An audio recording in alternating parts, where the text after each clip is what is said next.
The best way to predict the future is to create it. And that's a quote by Peter John. This time is money, and this is a time for Money Talk on Atlantic Television Network here in the city of Port Harcourt.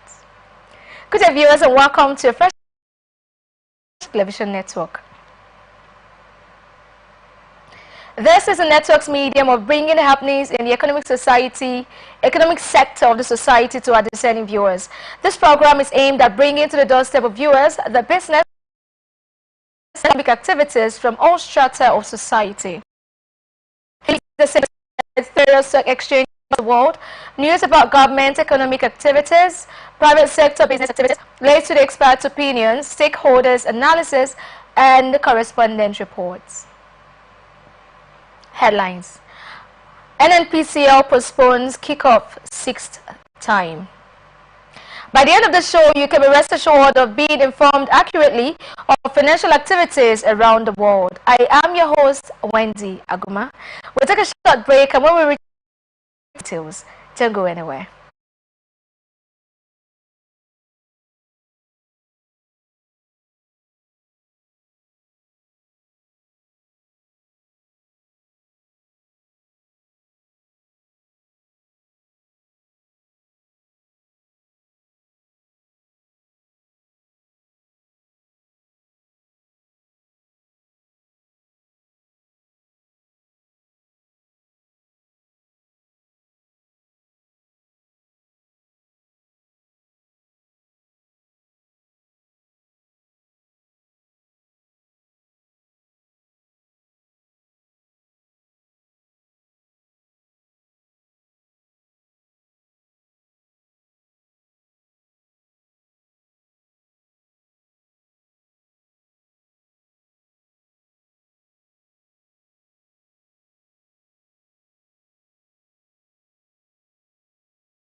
Welcome back.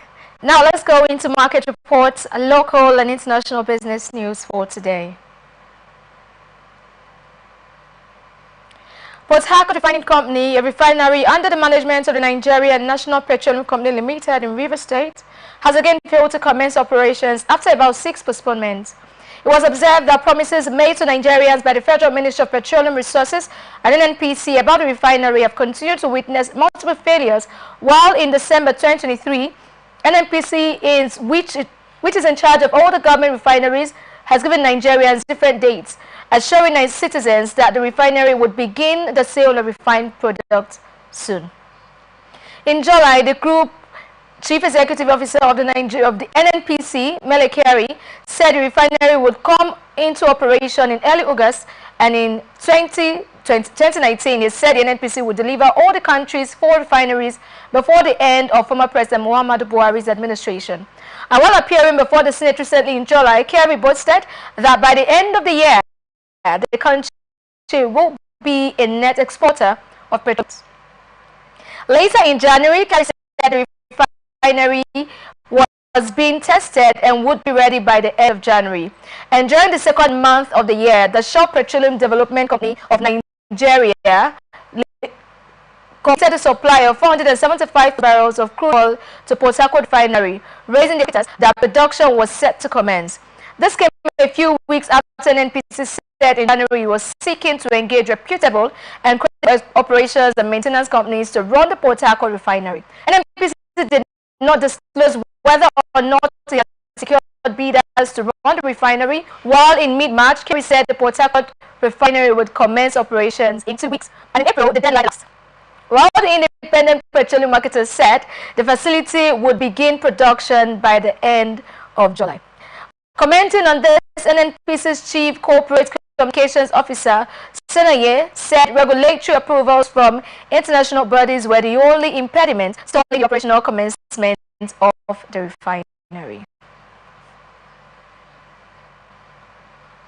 Management of the Dangote Petroleum Refinery has rejected the price of the premium motor spirits, popularly called petrol.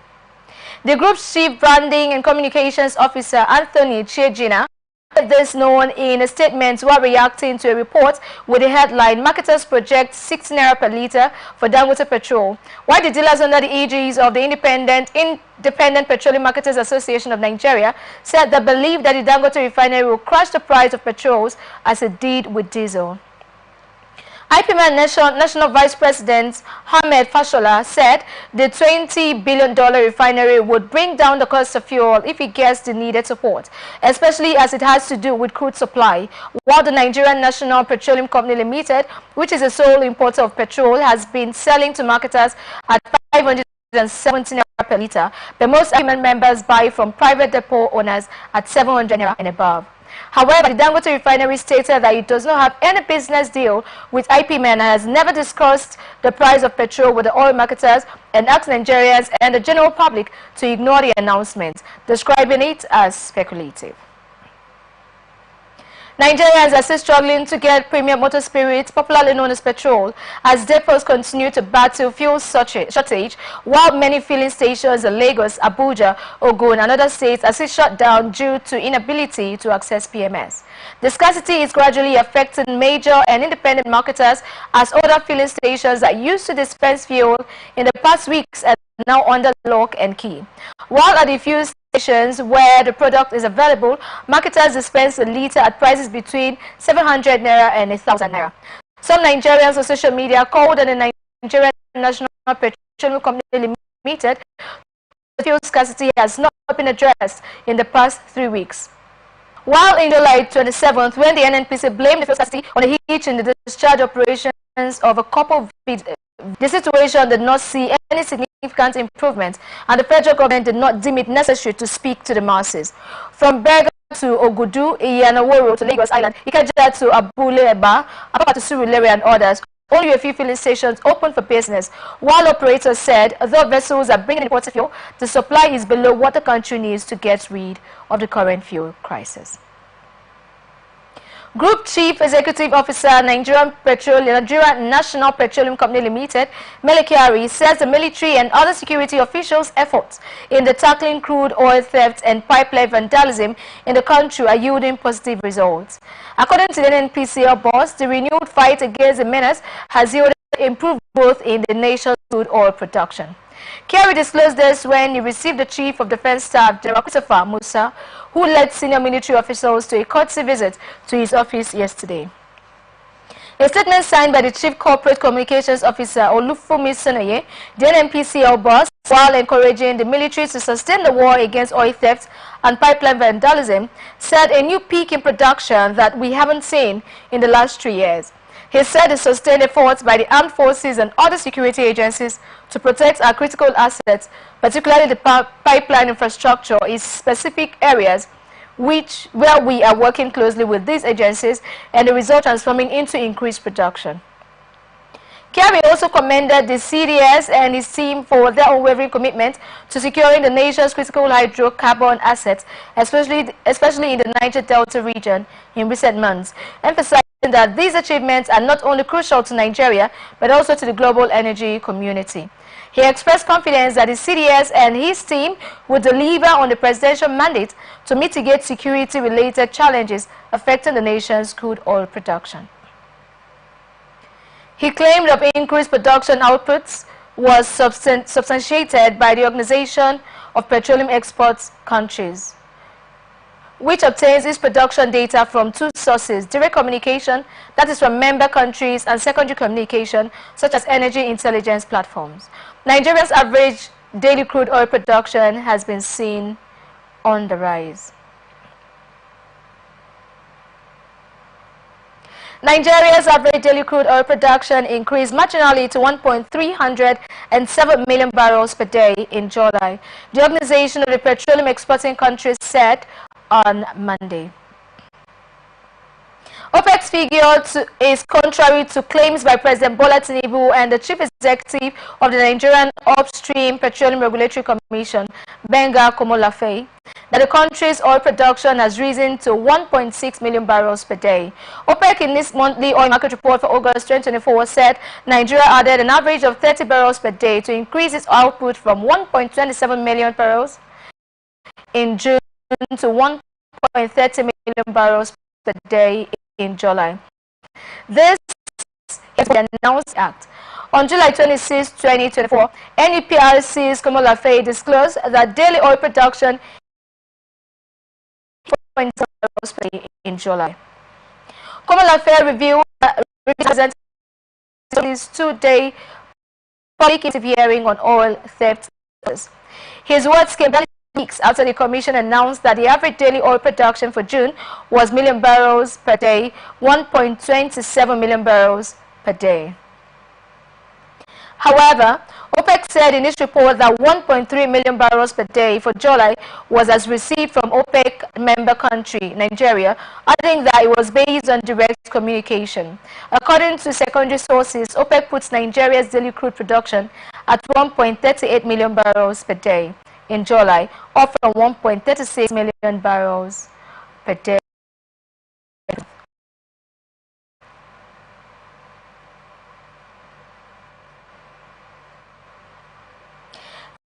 Atn has taken delivery of 70 hybrid jet mover buses from Jet Motor Company in a bid to enhance the country's transportation sector.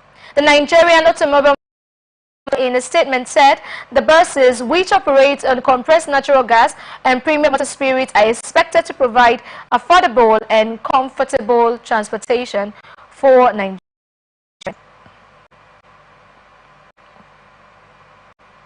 The handover ceremony held at Jet Motor Company's Aja, Lagos State, was attended by officials from the Ministry of Finance and representatives of the Presidential Initiative for Compressed Natural Gas and the Technical Assistant of the Ministry of Finance, Dimas Midu, acknowledged the quality of the vehicles and commended the company for its good work. He said the hybrid vehicles were a testimony to the commitment of President Bola Tinubu's administration to alleviate the hardship that may have been brought on it by the removal of fuel subsidies, adding that the vehicles will go a long way in helping to solve the transportation needs of the citizens and help to cushion the impact of rising costs on the economy.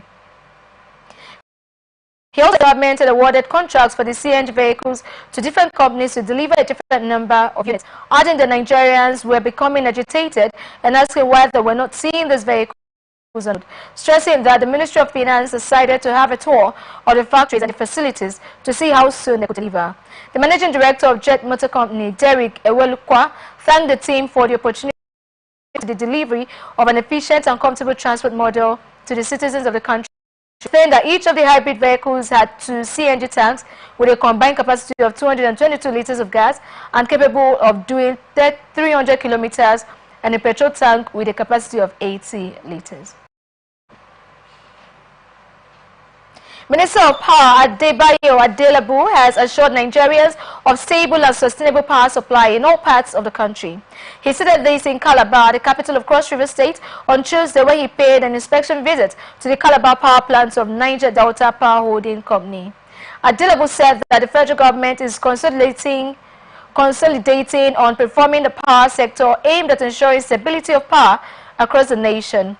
232, he charged associates in the oil and gas sector to get ready to equally be proactive as the government of President Bola Tinubu will address issues in the sector effectively.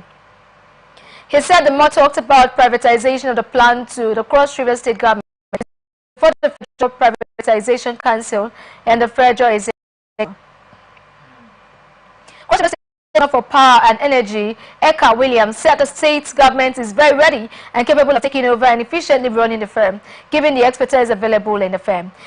The government of Senator Basi Otu is all out to attend the needs of her citizens.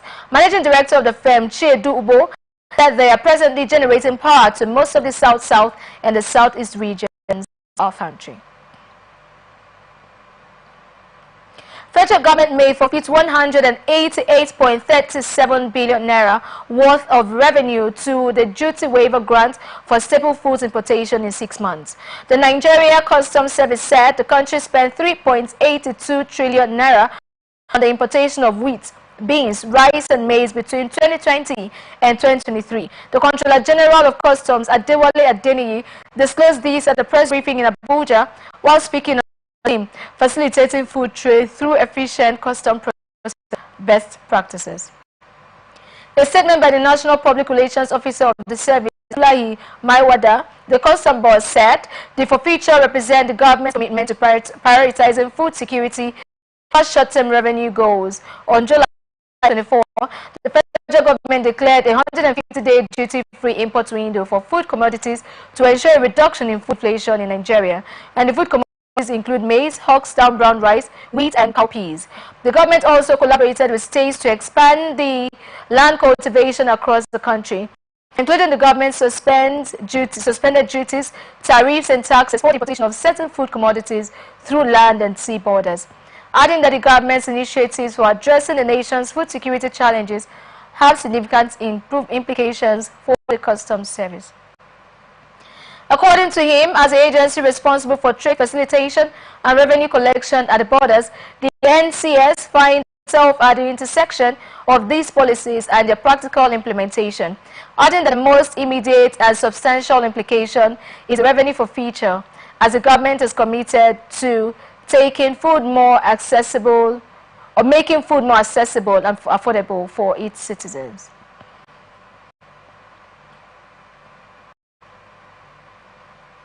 In the aftermath of the recent nationwide hunger protest, the prices of cooking gas and food items have skyrocketed in Kaduna. Prices of goods such as provisions, grains and other staple food items are rising steadily in markets and shops across the board. Checks on Monday in Kaduna showed that the price of food items like rice, beans, yams, gari, cassava flake and noodles had gone up about a fourth time in 2024 alone. For instance, a kilogram of cooking gas, which was selling for between 1,100 naira and 1,120 naira in July, now goes for 1,400 naira at some gas stations within the Kaduna metropolis. At the Sheikh Abubakar Gumi Market, Kaduna Central Market, a 500 kilogram bag of foreign rice, which was sold at about 79,000 naira before the protest, was now being sold for 86,000 naira and 90,000 naira. Also yams, which only a few weeks ago were sold for 5,000 naira per tuber, now go for 7,000 naira per tuber and 28,000 naira for a set of 5.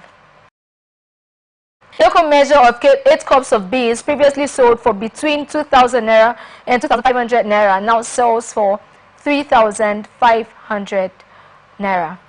While a measure of gari, previously 1,300 naira, was now being sold for between 1,400 and 1,500 naira. A carton of Indomie noodles, previously sold at 7,500 naira, has gone up to 7,700 naira, while a basket of Irish potatoes, sold previously at between 500 naira and 5,000 5,000 naira and 5,500 naira now sells for 6,000 naira per basket. Some traders said they had to increase the price of food products due to the increase in the cost price at the depot and places where they purchase the items. However, others highlighted the difficulty in transporting the products to the markets and the scarcity of some of the food items. Meanwhile, a plain bowl of Irish potato was being sold for 4,000 naira, while a tuber of new yam goes for 4,000 naira. The cost of pepper had also risen, with a small basket of red pepper selling for 1,300 naira. Some of the residents lamented the hike in the prices of food items and other essential commodities.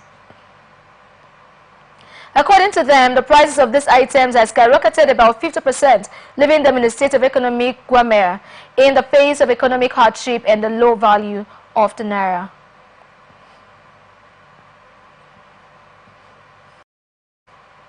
African Union has introduced key strategies and policies affecting the world of work, including those on the social economy, youth employment, fair recruitment, and minimum wage.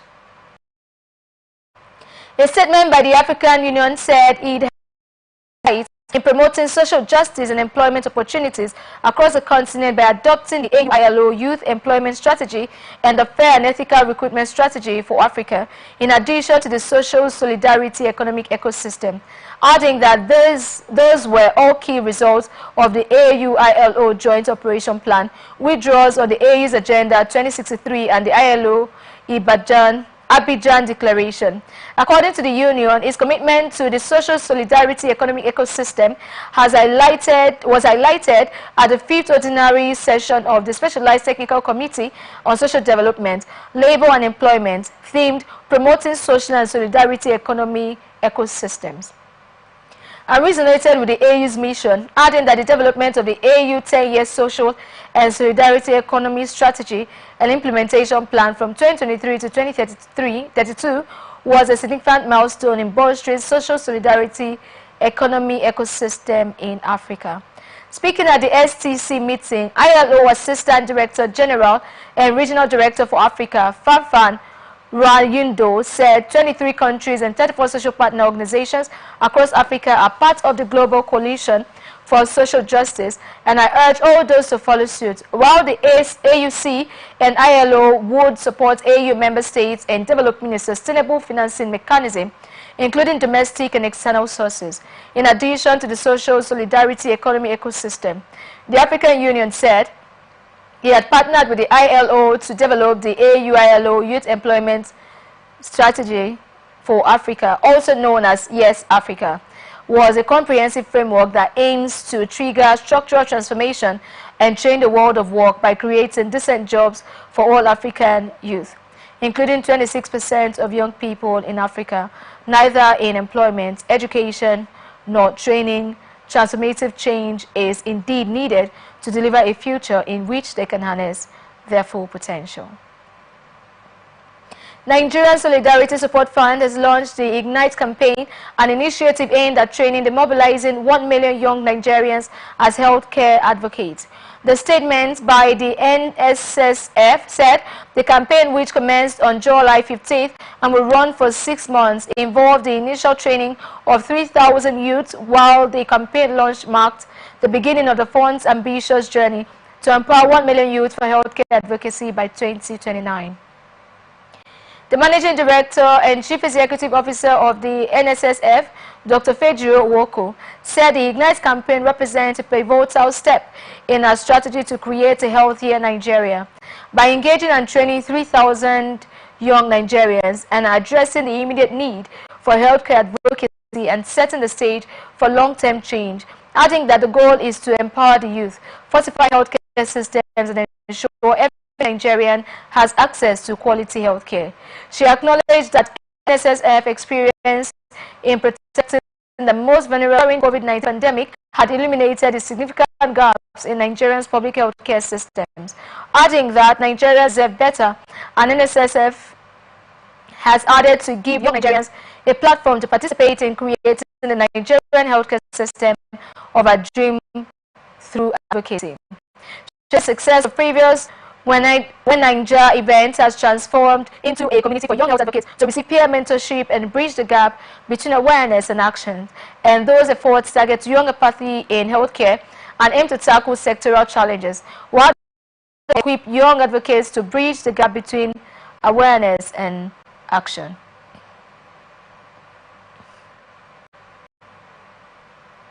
Federal government has traced at least 83 billion naira in cryptocurrency and fiat money channel towards a recent nationwide protest.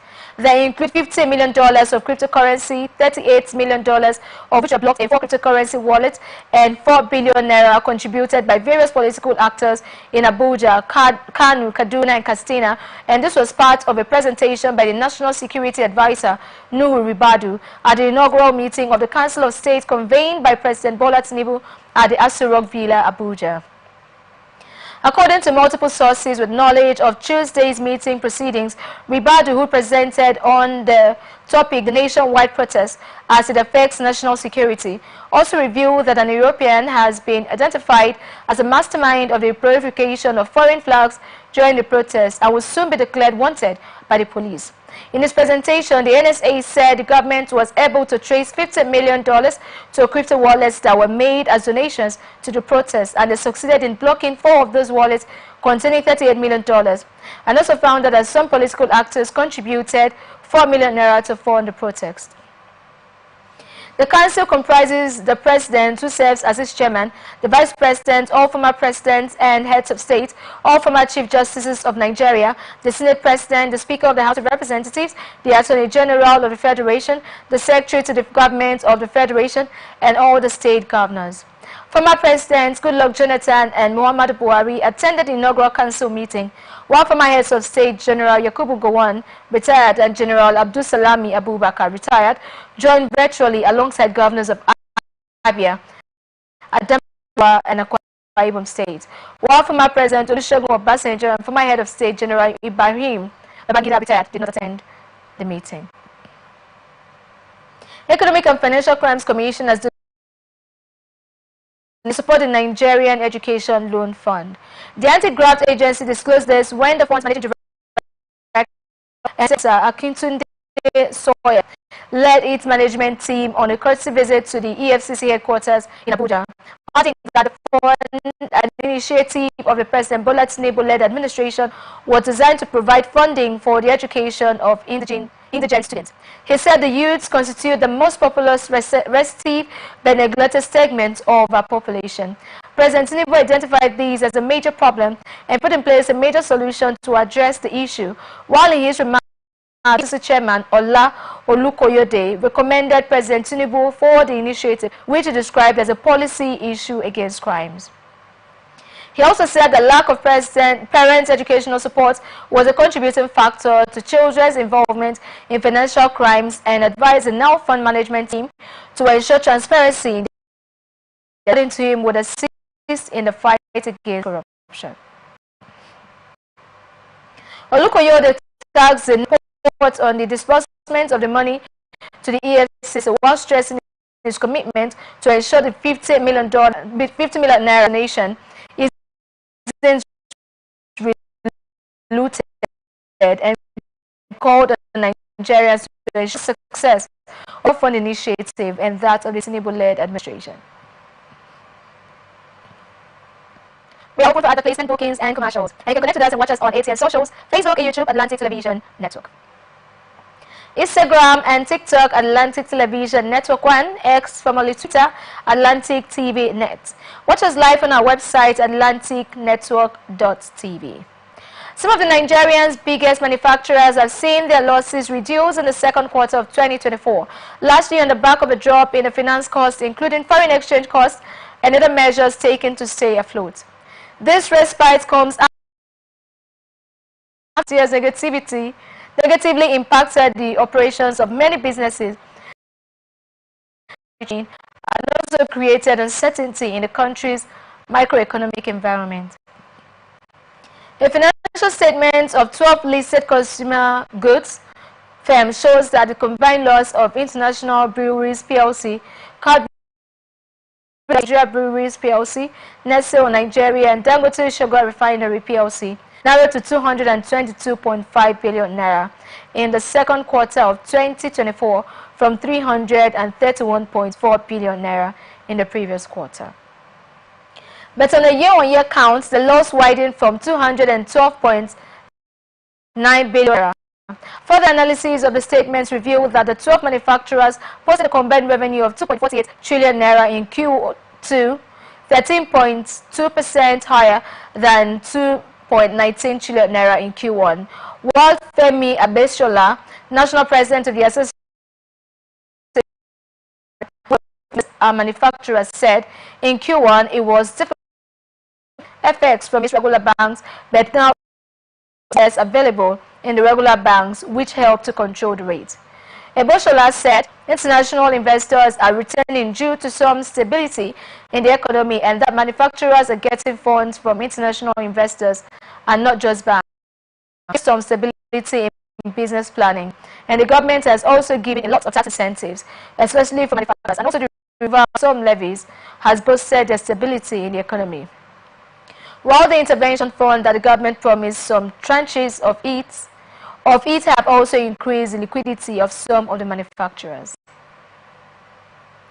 Dollar supply at the official foreign exchange market dropped by 18.26% to $201 billion as the naira depreciated on Tuesday. FNDQ data showed that the turnover of willing buyers and sellers at the official FX market declined to $200 million from $246 million for $4. And this comes as the country's external reserves also dropped 0.68%, that's $6.620 billion as of August 12, 2024, from $36.872 billion recorded on August 7, 2024. Data from the CBN indicated the development appreciation of the naira on Tuesday to 1,400.9 naira per dollar at the official market, and this comes after 2 weeks of appreciation slick of naira against the dollar on the back of the CBN's retail Dutch auction. The auction was introduced last week to curtail the dollar demand spike, and according to the Apex Bank, it sold 15.36 to end users in its effort to defend the naira. Now experienced its first loss at the official market after 4 consecutive trading days of gains, and this came after the Central Bank of Nigeria began its retail dollar sales to banks. Data said after trading on Tuesday, the naira lost 0.70% as the dollar was quoted at 1,580 compared to 1,570 quoted on Monday at the Nigerian Autonomous Foreign Exchange Market.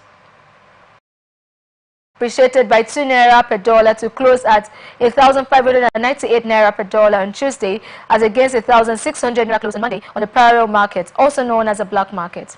CBN data said dollars supplied by willing buyers and willing sellers dropped by 18.26% to $201.43 million on Tuesday from $246.44 million recorded on Monday at the NAFPEM, while Nigeria's external reserves, which gives the CBN the firepower to defend the naira, declined by 0.68% to 36.20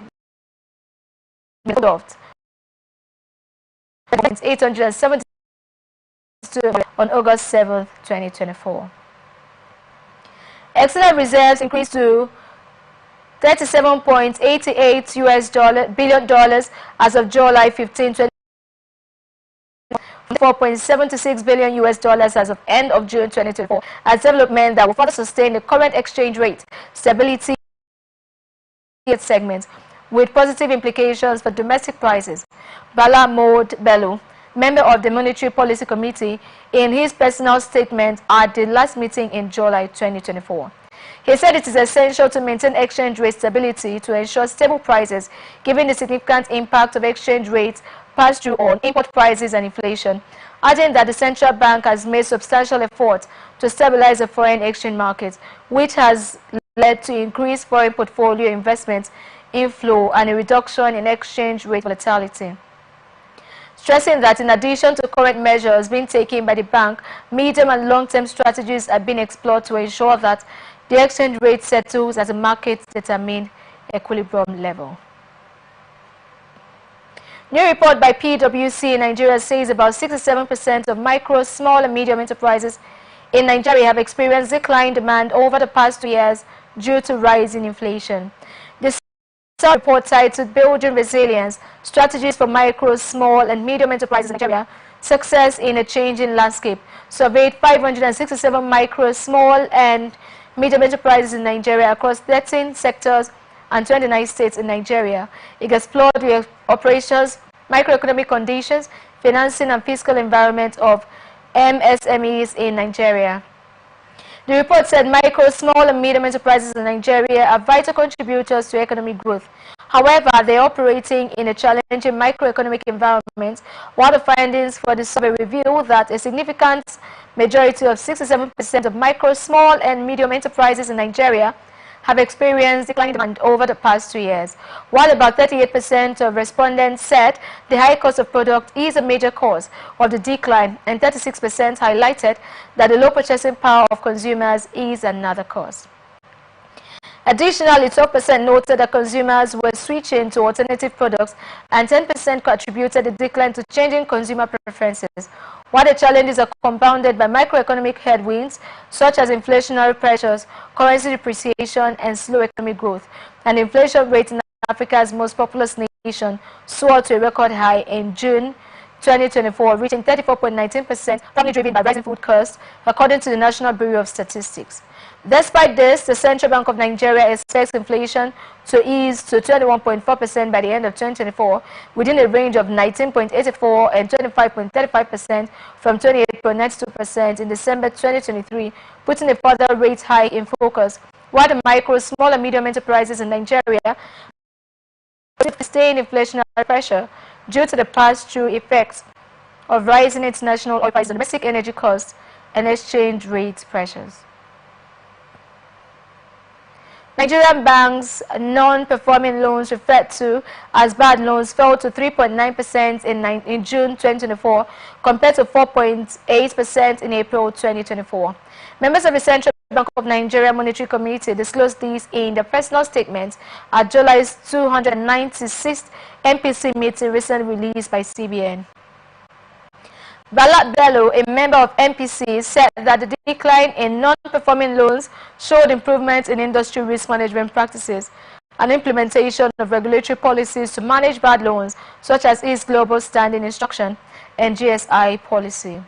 Another member of MPC, Badenle Amu, noted that the nation's banking industry is relatively stable and sound at the end of July 2024. This comes as the MPC agreed to raise the country's interest rate to 26.75% last month in a bid to tackle rising inflation rates, which stood at 34.19% in June 2024. While the Apex Bank had in April 2024 announced new minimum capital requirements for all Nigerian banks to achieve Nigeria's $1 trillion economy target. And the CBN on July 13, 2020 issued a guideline on GSI to enhance loan recovery across the banking sector, which took effect from August 1st, 2020. You're watching Atn Business and Atlantic Television Network. We will be back after this break.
Welcome back to ATN Business and Atlantic Television Network.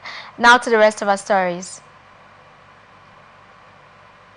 Overall prices rose by 2.2% in the year to July, slightly above the Bank of England's target of 2%, where the rate had been since May. While the increase was widely predicted and is largely due to prices of gas and electricity falling by less than they did a year before.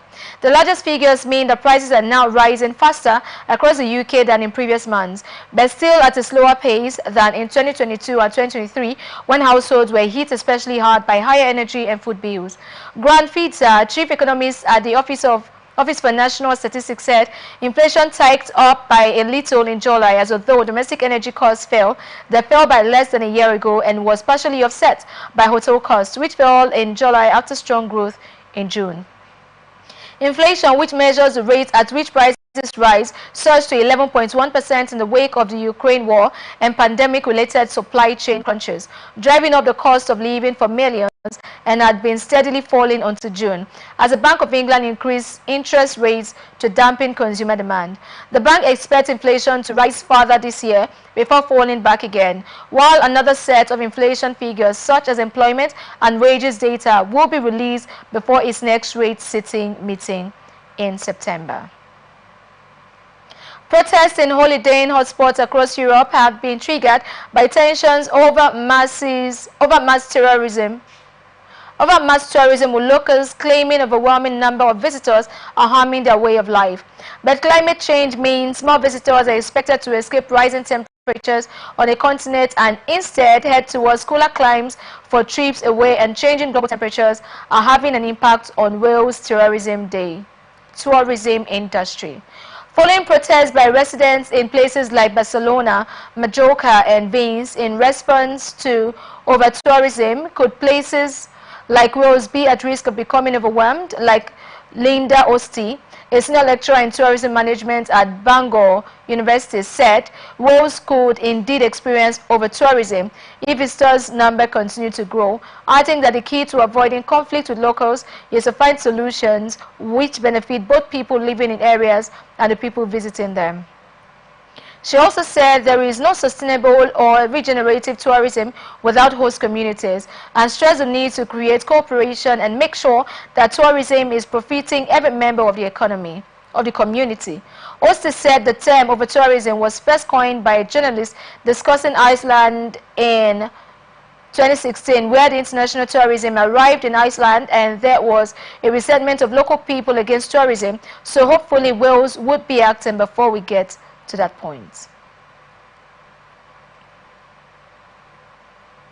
Chinese car maker Zeekr says its new electric vehicle batteries charge faster than any of its rivals, including industrial leaders Tesla and BYD.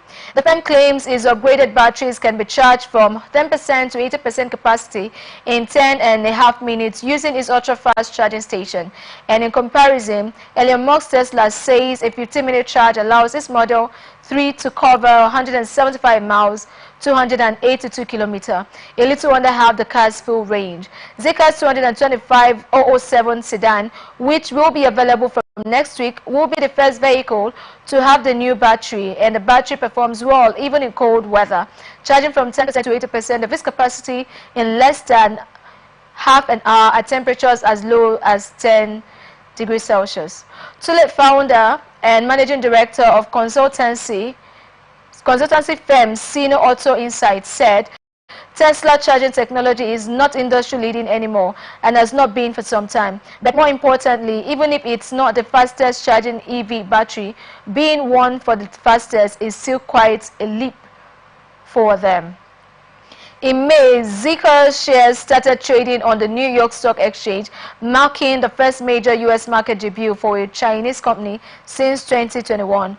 And the shares are currently trading 27% below the price set in its initial public offering, while the listing came just days before the Biden administration announced major tariff hikes on Chinese-made electric cars, solar panels, steel, and other goods. This is where we wrap it up on this edition of ATN Business on Atlantic Television Network here in the city of Port Harcourt. I am Wendy Aguma. We are open for advert placements, bookings, and commercials. Stay connected on ATN socials, Facebook and YouTube, Atlantic Television Network, Instagram and TikTok, Atlantic TV Network 1, X formerly Twitter, Atlantic TV Net. Watch us live on our website, atlanticnetwork.tv. Peace and unity are the pathways to progress. Thank you for watching and good afternoon.